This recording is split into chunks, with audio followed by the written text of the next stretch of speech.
Hello everyone's. তো আজকের আমরা এই ভিডিওটিতে আর একটা গুরুত্বপূর্ণ আপডেটস নিয়ে তোমার সামনে শেয়ার করতে চলেছি।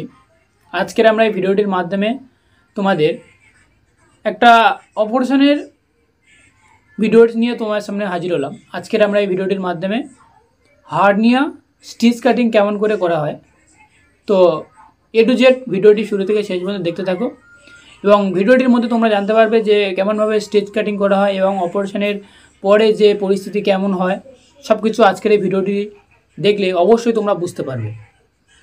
তো যারা যারা এখনও পর্যন্ত আমাদের মেডিকেল লাইভ ইউটিউব চ্যানেলটি সাবস্ক্রাইব করে প্লিজ একটু সাবস্ক্রাইব করে নাও।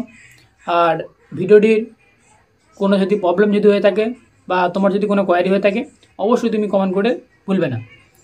তো আজকের আমরা হার্নিয়া অপারেশনের পরে যে স্টিচ কাটিং করা হয়, কতদিন বাদে স্টিচ কাটিং করা হয়, তো তোমাদেরকে জেনে রাখা দরকার যে একটা অপারেশনের পরে ছোট বলছি, যেমন কোনো জায়গায় কেটে গেল বা কোনো জায়গায় স্টিচ দেওয়া হলো এবং সেই স্টিচটা কাটা হতে পারে ছোট কোনো জায়গায় হলে, 2-3টে স্টিচ হলে সেটা হচ্ছে 7 ডের মধ্যে তোমাদেরকে স্টিচটা রিমুভ করতে হয়।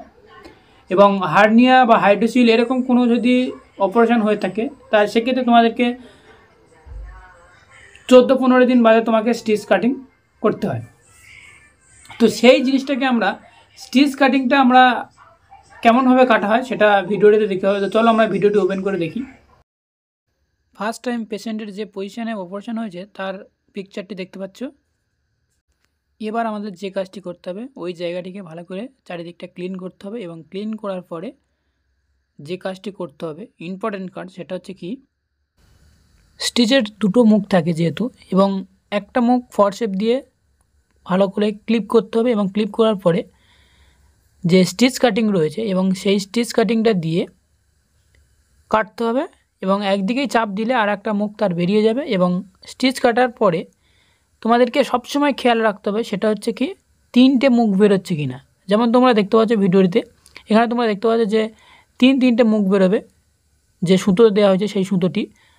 তো এইরকমভাবে স্টেপ বাই স্টেপ তোমাদেরকে স্টিচটা রিমুভ করতে হবে। এটা যেহেতু অনেক দিন হয়ে গিয়েছে সেই জন্যে আমরা এটা পুরোটা কেটে দিয়েছি এবং যদি অপারেশনের জায়গাটা যদি খুব খারাপ থাকতো তাহলে আমরা অল্টারনেট কাটতাম। তো তারপরে যে কাজটি করতে হবে সেটা হচ্ছে আবার চারিদিকটা ভালো করে ক্লিন করতে হবে এবং ক্লিন করে একবার ঘুরিয়ে ভালো করে দেখতে হবে যে ওর ভিতরে কোনো পাস রয়েছে কি না। তো এটা তোমরা দেখতে পাচ্ছ। তারপরে ভালো করে ক্লিন করে দিয়ে যে অয়েনমেন্ট ডক্টর অ্যাডভাইস করবে সেই অয়েনমেন্ট দিয়ে গজ পিস দিয়ে ভালো করে আবার মাইক্রোপার্ট মারতে হবে। তো এরকমভাবে স্টেপ বাই স্টেপ তোমরা দেখতে পাচ্ছ এবং